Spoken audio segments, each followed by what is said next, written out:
Good evening all friends. आज के आमी रान्ना करब पोटल दिए बाटा माछेर झाल। आज के आमी आपनादेरके देखाबो किभाबे पोटल दिए बाटा माछेर झाल रान्ना करब। एई जन्य प्रथमे आमी पोटलगुलो सुंदरभावे केटे निये भेजे निচ্ছি।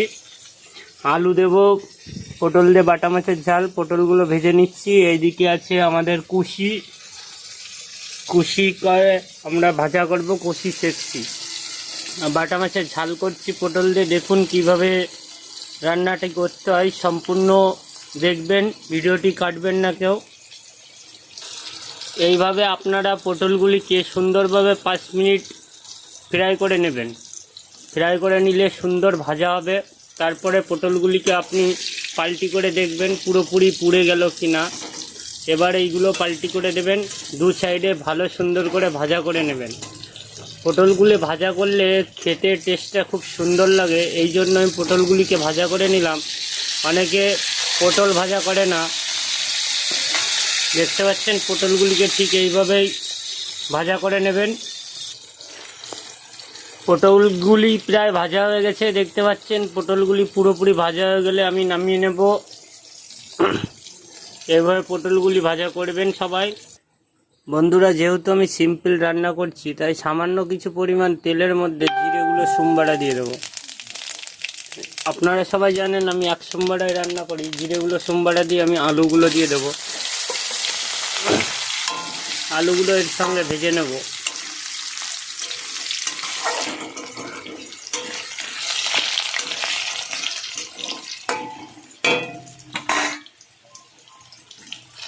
বন্ধুরা, আলুগুলো ভাজা হয়ে গেছে। এখন আমি পরিমাণ মতো কাঁচা লঙ্কা তরকারিতে দিয়ে দেবো। লঙ্কাগুলো একবারে আলুর সঙ্গে ফ্রাই হয়ে যাবে, দেখতে পাচ্ছেন।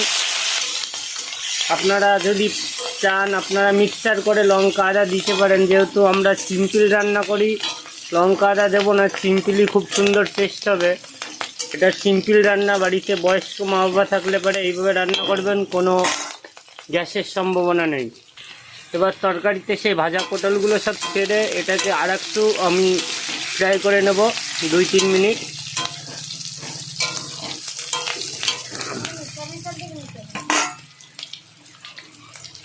এইখানে আমি পরিমাণ মতো লবণ দিয়ে দেবো, দেখতে পাচ্ছেন। আপনারা পরিমাণ মতো লবণ হলুদ দিয়ে দেবেন। পরিমাণ মতো হলুদ দিয়ে দিচ্ছি 1 চামচ, তাহলে কালারটা আসবে তরকারির।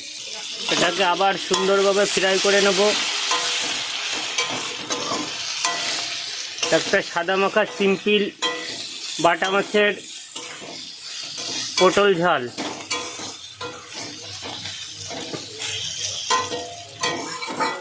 সিম্পল সাদা মাখা বাটা মাছের পটল ঝাল রান্না করছি। চলুন এবার আপনাদেরকে মাছগুলো দেখাই। মাছগুলো আগেই আমি যেহেতু ভেজে রেখেছিলাম। এই যে মাছ, বাটা মাছ। সবজিটা আমার প্রায় ভাজা হয়ে গেছে, দেখতে পাচ্ছেন। সবজিটা আপনাদের এই সুন্দরভাবে ভাজা হয়ে গেলে আপনারা পরিমাণ মতো জল দিয়ে দেবেন। আমি পরিমাণ মতো জল দিয়ে দিলাম তরকারিতে। তরকারিটা সুন্দর কালারও চলে আসলো, দেখতে পাচ্ছেন। খুব সুন্দর কালার চলে আসলো তরকারিটায়। আরেকটু জল দিতে হবে, যেহেতু আলু পটলটা বয়েল হবে, সিদ্ধ হবে সুন্দর। এবার এটাকে আমি ঢাকন দিয়ে ঢেকে দিলাম। বন্ধুরা, এখন আমি মাছগুলো ছেড়ে দিলাম তরকারিতে, দেখতে পাচ্ছেন বাটা মাছ। বাটা মাছগুলো এখন তরকারিতে দিয়ে দিলাম।